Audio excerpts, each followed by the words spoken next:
All right, let's talk about something huge. How do you take that brilliant idea you have, that thing that keeps you up at night, and turn it into a real, actual business? So many people dream about it, but honestly, just getting started feels impossible. So today, let's map it out. So, you've got it, right? That spark. That idea that just feels like it could change everything. It's this incredible feeling, isn't it? It's this mix of pure, uncut excitement and maybe just a little bit of, now what? You can see this amazing destination in your mind, but the path to get there, it's just a total blank. And look, that's completely normal. An idea, even a world-changing one, is really just the starting point. It's point A. But to get anywhere else, you need a map. So that's what we're going to do right now. We're going to build that founder's roadmap together, a nice, clear guide to get you moving. Okay, our first stop on this journey is all about scouting the terrain. This is where we put your idea to the test. We're going to see if it's more than just a cool concept. We need to find out if it can actually survive and, hopefully thrive out there in the real world. This is the first and maybe the most critical test. You have to understand the difference between just having an idea and having a viable business opportunity. See, an idea is just a thought. An opportunity, that's when your idea solves a real, painful problem for a group of people who are so desperate for a fix that they're willing to pay for it. Getting this right is absolutely everything. Let's think about the problem you're solving. Is it a nice-to-have solution, kind of like a slow, annoying drip from the kitchen ceiling? Sure, people might like to fix it, but they can ignore it for a while. Or is it a must-have solution, like a burst pipe that is flooding the entire house? Lasting businesses are built on solving those burst pipe problems, the ones people feel they cannot live without fixing, right now. So you got to take a hard look at your own idea. Be really honest with yourself. Are you fixing a slow drip, or are you fixing a burst pipe? This is probably the most critical reality check you'll face on this entire founder's journey. Okay, so once you've confirmed you're solving a real, painful problem, it's time to actually draw the map. And hey, forget about those dusty 50-page business plans nobody ever reads. We're talking about a simple, clear blueprint that will actually guide you.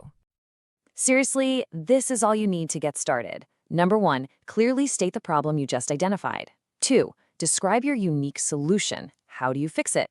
3, who exactly is your customer? And I mean get really specific. And finally, number 4, just a simple sketch of your finances, how you'll make money and what it's going to cost to run. That's it. This is your compass. So your map is drawn, but what kind of vehicle are you going to use for the journey? Well, your legal structure is that vehicle.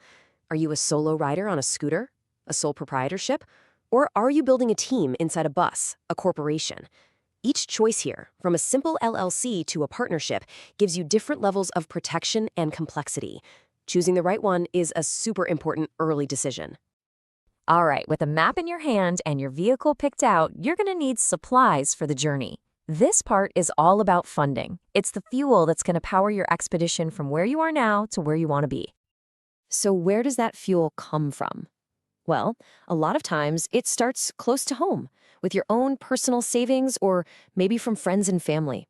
Then there's bootstrapping, which just means you fund the business with its own money as it comes in, kind of like living off the land, so to speak.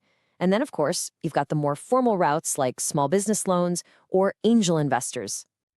And this is the fundamental choice every founder has to make. Do you bootstrap it?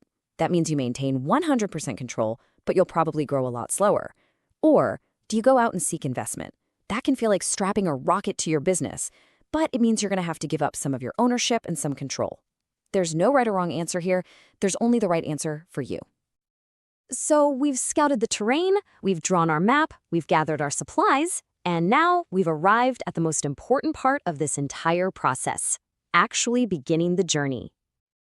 It is so easy to get stuck planning and researching and trying to make everything perfect. But as Mark Twain famously said, the real secret isn't having the perfect plan, it's just getting started. Action. That is the only thing that actually matters. So don't think about building the entire company today. Just focus on the power of one. What is the one thing you can do right now? Can you have one conversation with a potential customer? Can you make one sale? Can you just take one single action that moves you from being an idea to being in progress?